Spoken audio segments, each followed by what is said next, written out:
परिचय। बच्चों, आज हम जैव प्रौद्योगिकी एवं उसके उपयोग के बारे में जानेंगे। वाह सर, ये रोचक लग रहा है। हाँ, इसलिए मुझे कौन बताएगा कि जैव प्रौद्योगिकी क्या है? सर, ये विशिष्ट औद्योगिक प्रक्रियाओं में जीवाणु जैसे सूक्ष्म जीवों का उपयोग है। आपने सही बताया रितु। क्या कोई मुझे बता सकता है कि जैव प्रौद्योगिकी का उपयोग किन प्रक्रियाओं के लिए किया जाता है? सर, ऐसी अनेक प्रक्रियाएं हैं जिनके लिए जैव प्रौद्योगिकी का उपयोग किया जाता है, जैसे कि रोगों की पहचान करने के लिए जीन स्थानांतरण आदि। बहुत अच्छे प्रतीक। आओ अब विस्तार से अध्ययन करें। इस पाठ में आप जैव प्रौद्योगिकी एवं उसके उपयोग के बारे में जानेंगे। उद्देश्य। इस पाठ के अंत में आप निम्न करने में सक्षम हो जाएंगे। कृषि में जैव प्रौद्योगिकी के उपयोगों की व्याख्या करना। चिकित्सा में जैव प्रौद्योगिकी के उपयोगों की व्याख्या करना। जीन चिकित्सा की व्याख्या करना। आणविक निदान का वर्णन करना। पारजीवी जंतुओं और उनके उपयोगों की व्याख्या करना और नैतिक मुद्दों की चर्चा करना। कृषि में जैव प्रौद्योगिकी का उपयोग। विशिष्ट उपयोगों हेतु किसी उत्पाद को बनाने या रूपांतरित करने, पौधों या जंतुओं में सुधार करने के लिए जीवाणु, वायरस, कवक, यीस्ट, जंतु कोशिका, पादप कोशिका आदि जैसे सजीव जीवों का उपयोग करने वाली प्रौद्योगिकी के रूप में जैव प्रौद्योगिकी को विस्तार से परिभाषित किया जाता है। कृषि में जैव प्रौद्योगिकी एक कारगर तरीका है जिसके द्वारा उन फसलों को तैयार किया जाता है जो हमारे बदलते वातावरण में बेहतर प्रदर्शन कर सकें। इनमें से कुछ पीड़क प्रतिरोधी, शाकनाशी प्रतिरोधी, सूखा प्रतिरोधी, लवण सहनशील, ऊष्मा प्रतिरोधी फसलों का विकास शामिल है। जब प्रयोगशाला में एक जीव के जीन को दूसरे जीव को सुधारने या परिवर्तित करने के लिए अभिप्राय पूर्वक स्थानांतरित किया जाता है तो आनुवंशिकता रूपांतरित जीव यानी जीएमओ का निर्माण होता है। आनुवंशिकता रूपांतरित जीवों का उपयोग। आनुवंशिकता रूपांतरित पौधे कई तरह से उपयोगी हो सकते हैं। कीट पीड़क प्रतिरोधी पौधों के कारण कम पीड़कनाशी का उपयोग करने की आवश्यकता होती है। आर्थिक रूप से अधिक अनुकूल, क्योंकि पीड़कनाशी वायु, मृदा और जल में नहीं जाते हैं। फसल की अधिक पैदावार। आनुवंशिकता रूपांतरित फसलों को उन विटामिनों से भरपूर बनाया जा सकता है जिनकी कुछ प्रधान किस्मों में कमी हो सकती है। कृषि में जैव प्रौद्योगिकी का उपयोग। बीटी कपास। बैसिलस थोरिनजिएंसिस द्वारा उत्पन्न क्राई प्रोटीन विभिन्न कीट पीड़कों के विरुद्ध प्रभावित जैव कीटनाशक होते हैं। क्राई जीव विषों को डिंब आंत्र ल्यूमेन में सक्रिय प्राग जीव विष के रूप में उत्पन्न किया जाता है।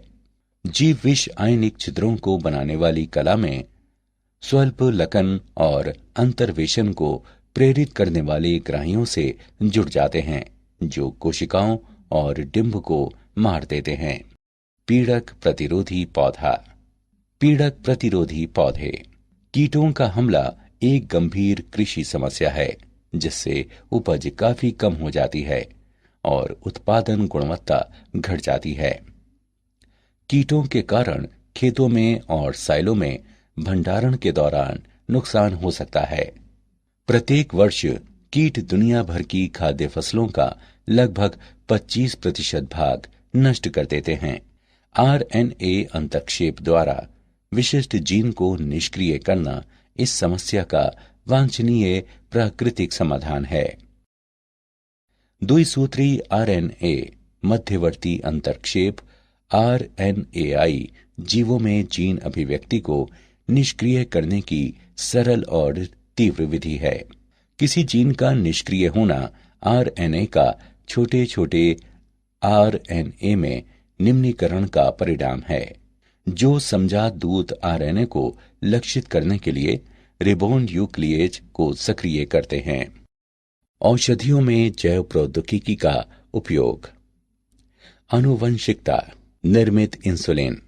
इंसुलिन एक हार्मोन है जो अग्नाशय द्वारा उत्पन्न होता है और जो ग्लूकोज के स्तर को नियंत्रित करता है। इंसुलिन 2 पॉलीपेप्टाइड श्रृंखलाओं का बना होता है, श्रृंखला ए और श्रृंखला बी, जो आपस में डाइसल्फाइड सेतुओं द्वारा जुड़ी होती है। बीटा कोशिकाओं में इंसुलिन प्राक हार्मोन कन्वर्टेज तथा एक्सोप्रोटीएज कार्बोक्सी पेप्टाइडेज ई कहलाने वाले प्रोटीन अपघटक एंजाइम की क्रिया द्वारा प्राक इंसुलिन पूर्ववर्ती अणु से संश्लेषित होता है। प्राक इंसुलिन के ये रूपांतरण अणु के केंद्रीय भाग अर्थात सी पेप्टाइड को प्राक इंसुलिन के सी और एन अंतस्थ सिरों से हटा देते हैं। शेष पॉलीपेप्टाइड बी और ए श्रृंखलाएं आपस में डाइसल्फाइड बंधों द्वारा जुड़ी होती हैं। परिपक्व इंसुलिन में सी पेप्टाइड उपस्थित नहीं होता है। जीन चिकित्सा। आनुवंशिक दोषों को सही करने के क्रम में अनुपस्थित या दोषपूर्ण जीन की जगह कोशिकाओं में सामान्य जीनों को प्रवेश कराना जीन चिकित्सा कहलाती है। एक कोशिका के जीनोम में नया जीन प्राप्त करने के लिए इसे संवाहक कहलाने वाले एक अणु में किया जाना चाहिए। वर्तमान में उपयोग किए जा रहे सबसे सामान्य संवाहक विषाणु हैं, जो प्राकृतिक रूप से आक्रमणकारी कोशिकाएं हैं और अपने आनुवंशिक पदार्थ को कोशिका के जीनोम में प्रवेश कराती हैं। एक संवाहक के रूप में विषाणु का उपयोग करने के लिए विषाणु के जीनों को हटाकर कोशिका के लिए निर्धारित नए जीन को प्रतिस्थापित किया जाता है। जब विषाणु कोशिका पर हमला करेगा तो ये अपने आनुवंशिक पदार्थ प्रवेश कराएगा। एक सफल स्थानांतरण के परिणाम स्वरूप लक्षित कोशिका में अब नया जीन होगा, जो दोषपूर्ण जीन द्वारा उत्पन्न समस्या को सही करेगा। विषाणु जिनका संवाहकों के रूप में उपयोग किया जा सकता है उनमें शामिल हैं रेट्रोवायरस जैसे HIV, एडिनोवायरस, एडिनो संबंध वायरस और सरल परिसप्र विषाणु। आणविक निदान। किसी ऊतक या तरल में प्रोटीन, DNA, RNA जैसे अणुओं के अध्ययन द्वारा रोगों की पहचान करने की प्रक्रिया आणविक निदान कहलाती है।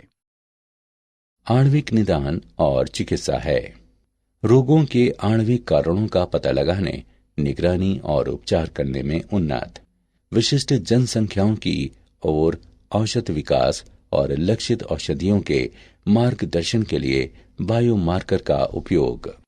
औषध प्रतिक्रिया, औषध उपापचय, प्रतिकूल प्रभाव और रोग प्रगति को प्रभावित करने वाली आनुवंशिक विभिन्नताएं। औषध या नैदानिक संयोजन का विकास और चिकित्सीय उपयोग। उभरती हुई फार्मेकोजिनोमिक और आणविक नैदानिक प्रौद्योगिकी, नैदानिक और व्यक्तिगत चिकित्सा में विनियामक मुद्दे। पारजीवी जंतु, ट्रांसजेनिक एनिमल्स, जंतु जिनकी आनुवंशिक विशेषताओं को एक रूपांतरित जीन द्वारा या आनुवंशिक प्रौद्योगिकी की तकनीक का उपयोग करके दूसरे जीव से प्राप्त जीन के अंतर्वेशन द्वारा बदल दिया गया है, पारजीवी जंतु कहलाते हैं। पारजीवी जंतुओं के उत्पादन के सामान्य कारण हैं। कुछ पारजीवी जंतुओं का विशिष्ट आर्थिक लक्षणों के लिए उत्पादन किया जाता है। उदाहरण के लिए पारजीवी पशुओं को विशिष्ट मानव प्रोटीन युक्त दूध उत्पन्न करने के लिए बनाया गया था, जो मानव वातस्फीति के उपचार में सहायता करती है।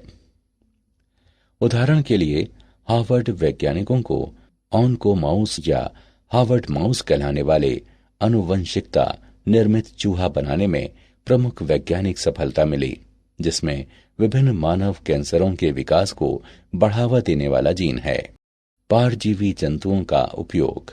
मानव कल्याण के लिए इन जंतुओं के लाभों को निम्न क्षेत्रों में वर्गीकृत किया जा सकता है। कृषि, औषधि और उद्योग। कृषि उपयोग। प्रजनन। पारंपरिक प्रजनन अधिक समय लेने वाला मुश्किल कार्य है। जैव प्रौद्योगिकी के उपयोग से कम समय में और अधिक परिशुद्धता के साथ जंतुओं में विशेषताओं को विकसित करना संभव हो गया है। इसके अलावा उपज बढ़ाने के लिए किसानों को एक आसान तरीका भी प्रदान करता है। गुणवत्ता। परजीवी गायें अधिक दूध उत्पन्न करती हैं या कम लैक्टोज या कोलेस्ट्रॉल वाला दूध उत्पन्न करती हैं। सुअर और पशु जिनमें अधिक मांस होता है, भेड़ जो अधिक ऊन देती हैं। रोग प्रतिरोध। वैज्ञानिक रोग प्रतिरोधी जंतुओं को उत्पन्न करने के लिए प्रयासरत हैं, जैसा कि इन्फ्लुएंजा प्रतिरोधी सुअर। लेकिन जीन की बहुत ही सीमित संख्या वर्तमान में पालतू जानवरों में रोगों के प्रतिरोध के लिए जिम्मेदार है। चिकित्सा उपयोग। जीनो ट्रांसप्लांटेशन। परजीवी स्वर प्रत्यारोपण अंगों की कमी को पूरा कर सकते हैं। पोषण संपूरक और औषधियां। इंसुलिन, वृद्धि हार्मोन और रुधिर स्कंदन रोधी कारकों को परजीवी गाय, भेड़ या बकरी के दूध से शीघ्र ही प्राप्त किया जा सकता है या पहले से ही प्राप्त किया जा चुका है। मानव जीन चिकित्सा। मानव जीन चिकित्सा में जीन की दोषपूर्ण प्रतिलिपियों वाले व्यक्ति के जीनोम से जीन की सामान्य प्रतिलिपि जोड़ना शामिल है।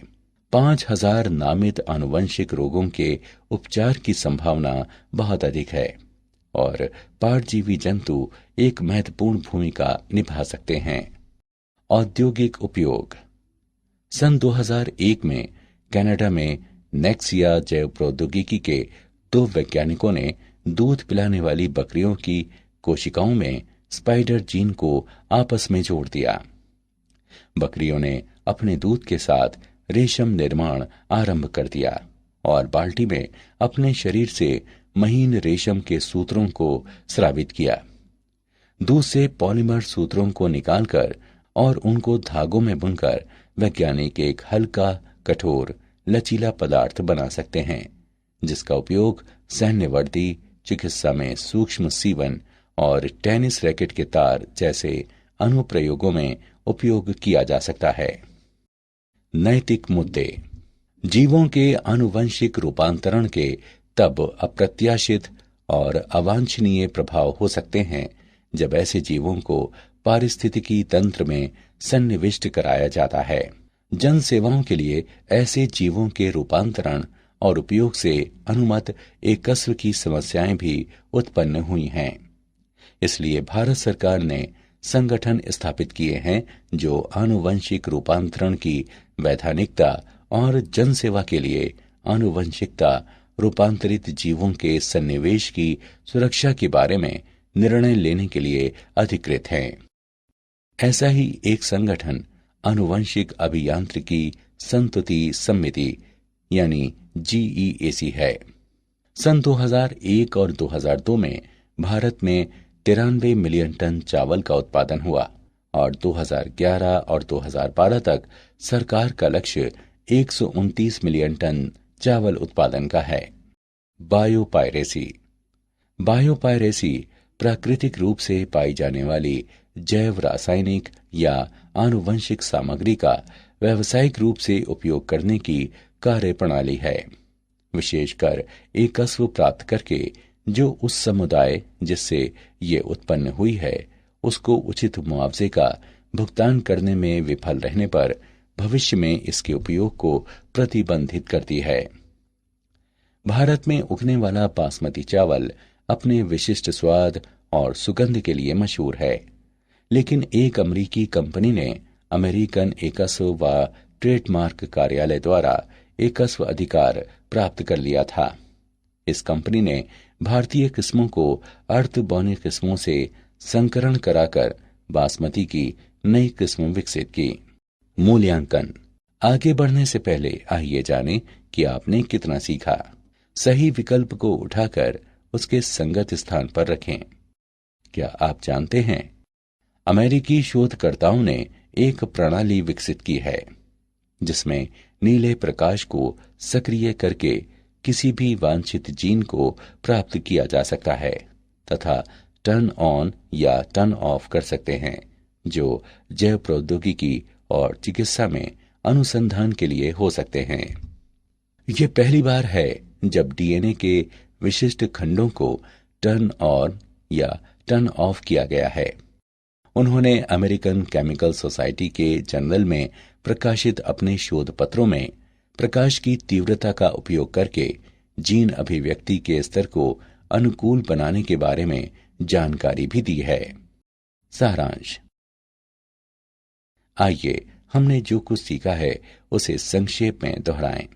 विशिष्ट उपयोगों हेतु किसी उत्पाद को बनाने या रूपांतरित करने, पौधों या जंतुओं में सुधार करने के लिए जीवाणु, वायरस, कवक, यीस्ट, जंतु कोशिका, पादप कोशिका आदि जैसे सजीव जीवों का उपयोग करने वाली प्रौद्योगिकी के रूप में जैव प्रौद्योगिकी को विस्तार से परिभाषित किया जाता है।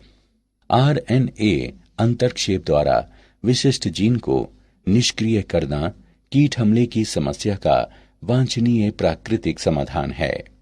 आनुवंशिक दोषों को सही करने के क्रम में अनुपस्थित या दोषपूर्ण जीन की जगह कोशिकाओं में सामान्य जीनों को प्रवेश कराना जीन चिकित्सा कहलाती है। किसी ऊतक या तरल में प्रोटीन, डीएनए, आरएनए जैसे अणुओं के अध्ययन द्वारा रोगों की पहचान करने की प्रक्रिया आणविक निदान कहलाती है। जंतु जिनकी आनुवंशिक विशेषताओं को एक रूपांतरित जीन द्वारा या आनुवंशिक प्रौद्योगिकी की तकनीक का उपयोग करके दूसरे जीव से प्राप्त जीन के अंतर्वेशन द्वारा बदल दिया गया है, पारजीवी जंतु कहलाते हैं।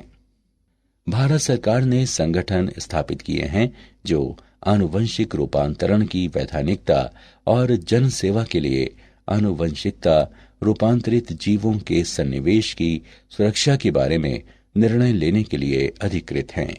बायोपायरेसी प्राकृतिक रूप से पाई जाने वाली जैव, रासायनिक या आनुवंशिक सामग्री का व्यावसायिक रूप से उपयोग करने की कार्य प्रणाली है, विशेषकर एक कस्ब प्राप्त करके जो उस समुदाय जिससे ये उत्पन्न हुई है उसको उचित मुआवजे का भुगतान करने में विफल रहने पर भविष्य में इसके उपयोग को प्रतिबंधित करती है।